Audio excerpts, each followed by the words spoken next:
नमस्कार students. In this video हम बात करने वाले हैं सुपरपोजिशन थ्योरम के बारे में। हमारे पिछले वीडियो में हमने बताया था कि मैश एनालिसिस क्या है, नोडल एनालिसिस क्या है। After that discussion in today's lecture we are going to start the networks theorem. Okay, and specifically superposition theorem क्या है। ओके, उसके रिगार्डिंग हम एग्जाम्पल भी सॉल्व करेंगे। ये लेक्चर आपके लिए बहुत इंपॉर्टेंट है, ठीक है। So let's get started.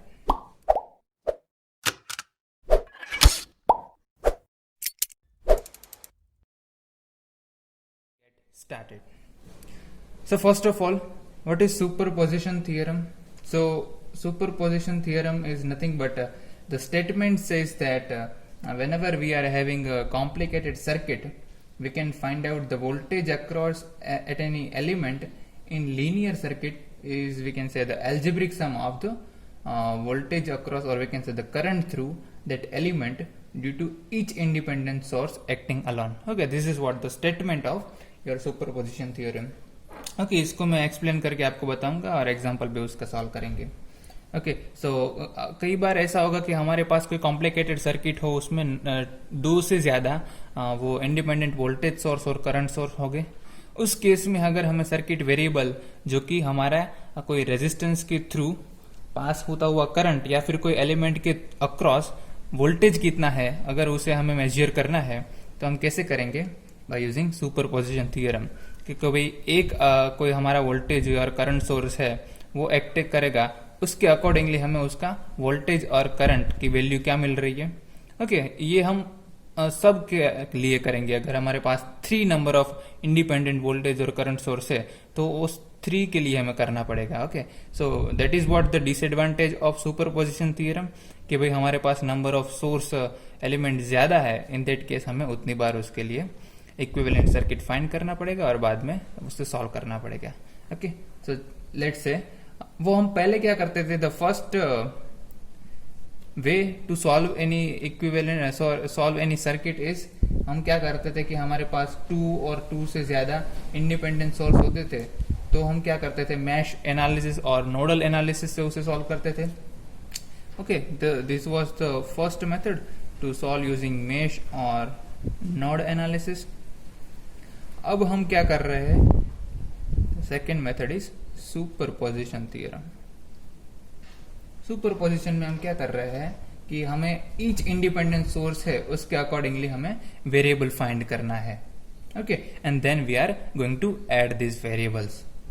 Okay, this kind of approach is known as a superposition approach और द सुपरपोजिशन थ्योरम। ओके, इसके लिए एक कंडीशन है कि हमारी सर्किट जो है वो कैसी होनी चाहिए, तो कि भाई हमारी सर्किट लीनियर होनी चाहिए। तो लीनियर सर्किट किसे कहते हैं वो समझना पड़ेगा। तो लीनियर में 2 प्रॉपर्टी आती है, एक तो है हमारी सर्किट है वो होमोजीनियस होनी चाहिए, यानी कि होमोजीनिटी होनी चाहिए, और दूसरा है एडिटिविटी। ओके, ये 2 प्रॉपर्टीज हमारी सर्किट में होनी चाहिए। What do you mean by homogeneous circuit? It means कि let's say what is linear. Linear means कि हम अगर किसी सर्किट को कोई इनपुट दे रहे हैं, ओके, और उसका कोई आउटपुट मिल रहा है, ओके, तो ये इनपुट और आउटपुट के बीच में लीनियर रिलेशन होना चाहिए। ओके, लेट्स से हमारा इनपुट है वो वोल्टेज है और आउटपुट है वो करंट है, तो इन दोनों के बीच में लीनियर रिलेशन होना चाहिए। So what is Ohm's law? Ohm's law is nothing but V is equal to I multiply by R. So we can say that V is directly proportional to I. Okay, और I is directly proportional to V. In that case ये दोनों के बीच में linear relation है। Okay, सो homogeneity क्या है कि अगर इसी कोई लीनियर सर्किट है उसको मैं K से मल्टीप्लाई कर रहा हूं इसको इनपुट को, तो आउटपुट की वैल्यू भी क्या होगी, K से मल्टीप्लाई होगी। ओके, सो अगर वोल्टेज हमारा पहले लेट से कोई 2 वोल्टेज है हमारा वोल्टेज सोर्स, और रेजिस्टेंस की वैल्यू लेट से हमारी है 5 ओम, तो उसमें हम करंट फाइंड करेंगे तो मिलेगा हमें 2/5। ओके, लेट से अगर हमारे ये जो वोल्टेज की वैल्यू है उससे मैं 2 से मल्टीप्लाई कर रहा हूं, तो उस केस में क्या होगा, ये 2 मल्टीप्लाई बाई 2 क्या हो जाएगा 4। ये हमारा करंट I और ये रेजिस्टेंस की वैल्यू एज इट इज रह रही है, तो हमारी करंट की वैल्यू इस केस में क्या मिलेगी 4/5. It is nothing but 2 multiplied by our I dash. Let's say this is I dash और V dash. In that case we can say कि हमारी जो पिछली वैल्यू है उससे हमारे आउटपुट की वैल्यू कैसे मल्टीप्लाई हो रही है, 2 से. वाई? क्योंकि हमने इनपुट को भी किससे मल्टीप्लाई किया है, 2 से. ओके, सो ये हम कह सकते हैं कि whenever we are having a resistor in our circuit, तो उस केस में क्या होगा कि हमारी सर्किट कैसी है, होमोजीनियस सर्किट है. Okay, same way we can say कि हमारी सर्किट एडिटिव भी होगी. लेट से हमारे पास ऐसी कोई सर्किट है, इसका रेजिस्टेंस है R1, इसका है R2, कोई वोल्टेज सोर्स लगा हुआ है और हमें फाइंड करना है टोटल वोल्टेज V. तो इसके अक्रॉस क्या वोल्टेज ड्रॉप होगा, V1, इसके अक्रॉस होगा V2. सो हमें टोटल V फाइंड करना होगा, तो क्या होगा V1 प्लस V2. सो ये बोथ आर लीनियर एलिमेंट, और लीनियर एलिमेंट के अक्रॉस जो वोल्टेज ड्रॉप हो रहा है वो होगा V1 और V2. Okay, so in that case we can say it is additive in nature. Okay, so such kind of circuit is known as a linear circuit. So superposition theorem किसके लिए है, only linear circuit के लिए.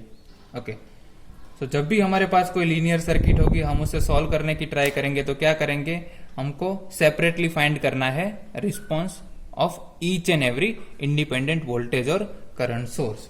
Okay, so we have to keep this 2 things in mind.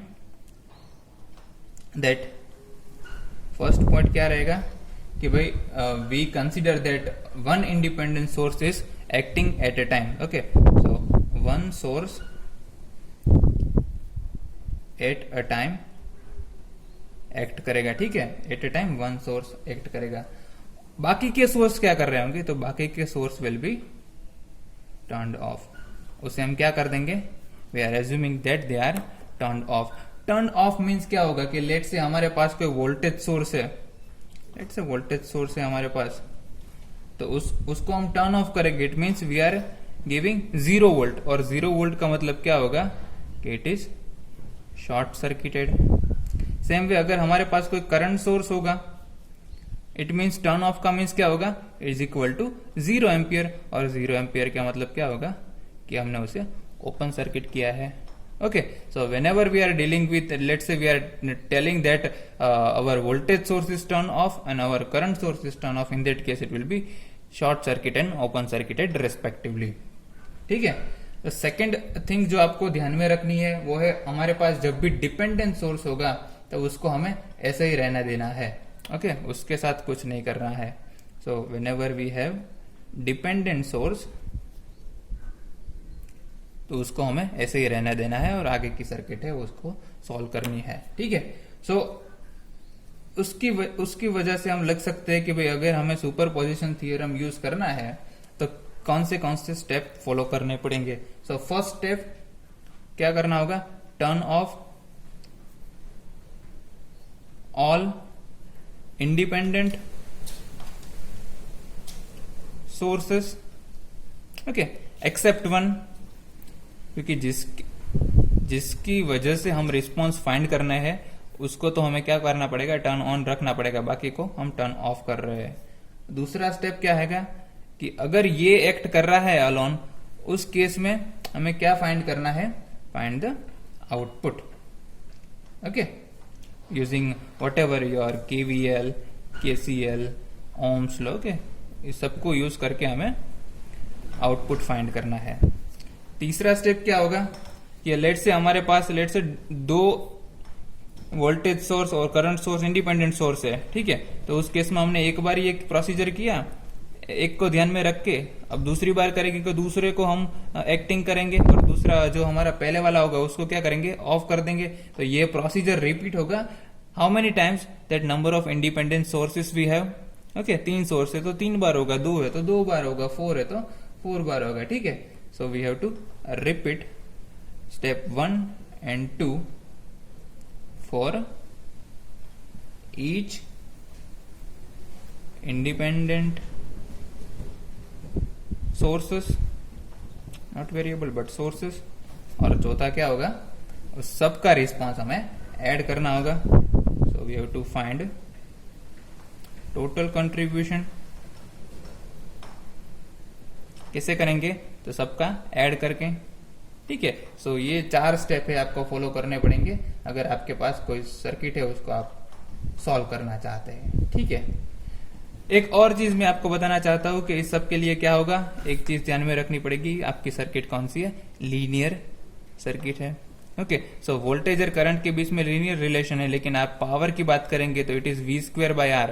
सो अगर आप power find करना चाहते हैं तो पावर आपका आउटपुट हुआ और इनपुट आपका हुआ वोल्टेज, तो उन दोनों के बीच में लीनियर रिलेशनशिप नहीं है, तो वो आप सुपर पोजिशन से फाइंड कर सकते नहीं। आपको क्या करना पड़ेगा, सबसे पहले वोल्टेज की वैल्यू फाइंड करनी पड़ेगी, रेजिस्टेंस की वैल्यू फाइंड करनी पड़ेगी, और आप इस इक्वेशन में रखेंगे तो आपको पावर की वैल्यू मिल जाएगी।